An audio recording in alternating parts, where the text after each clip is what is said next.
नमस्कार दोस्तों।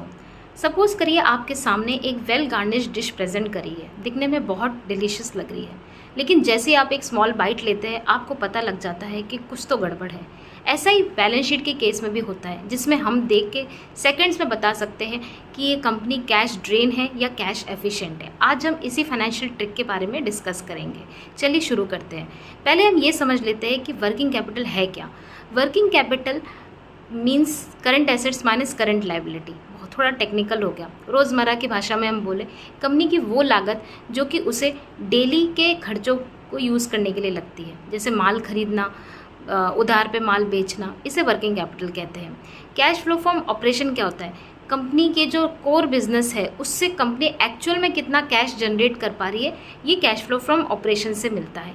कंपनी के फाइनेंशियल स्टेटमेंट्स में ये दोनों ही बहुत ही ईजिली उपलब्ध होता है और हम इसे देख सकते हैं।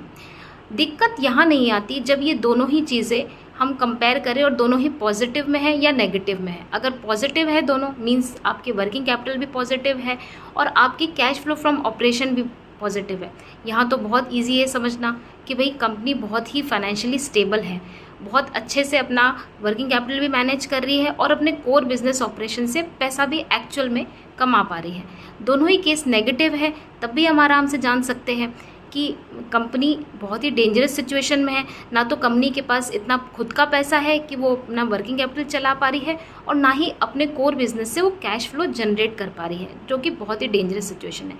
लेकिन एक्चुअल कन्फ्यूजन यहाँ आती है जब ये कॉम्बिनेशन एक पॉजिटिव और एक नेगेटिव में होता है। चलिए उसे डिस्कस करते हैं।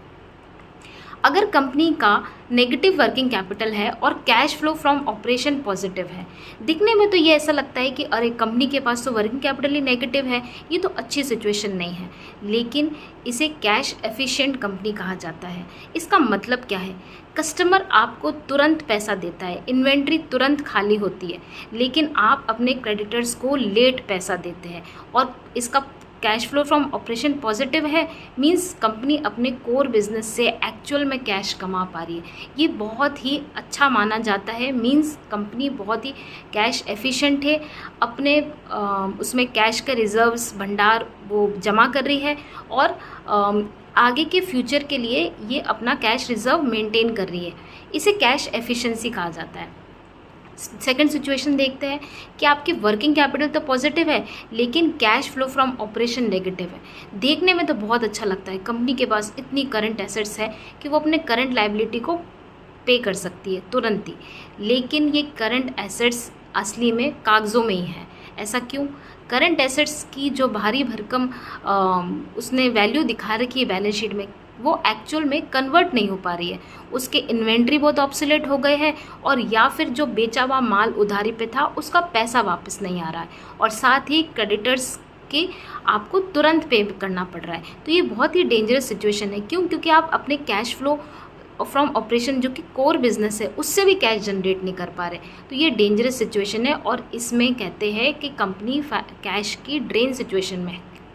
तो इन्हीं दोनों को कंपेयर करके हम तुरंत पता लगा सकते हैं कैसे कि कैश एफिशिएंसी और कैश ड्रेनिंग है क्या। इसके साथ साथ हम कंक्लूजन में ये बोले, गोल्डन रूल ये है कि जब भी आप किसी कंपनी की बैलेंस शीट को देखें और आपको ये पता लगाना हो कि ये कंपनी एक्चुअल में कैश में कितनी रिच है, तो हमेशा वर्किंग कैपिटल के डेज़ को देखिए, उसके ट्रेंड को देखिए।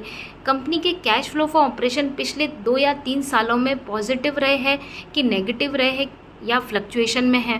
कंपनी की रिजर्व्स की पोजीशन, फ्री रिजर्व्स की पोजीशन क्या है, और इसके साथ साथ बहुत ही इंपॉर्टेंट, कंपनी का जो प्रॉफिट है उसको कैश फ्लो फ्रॉम ऑपरेशन से मैच करिए। देखिए कि प्रॉफिट एक्चुअल बुक प्रॉफिट है या एक्चुअल में कंपनी कैश उतना कमा पा रही है नहीं। इसलिए अगली बार जब आप कोई भी स्टॉक लें तो इस पहलू पे ज़रूर नज़र करें। अगर आपको ऐसे ही और हिडन फाइनेंशियल इंसाइट्स जाननी हो तो इस चैनल को लाइक, सब्सक्राइब और शेयर करिए। Thank you so much.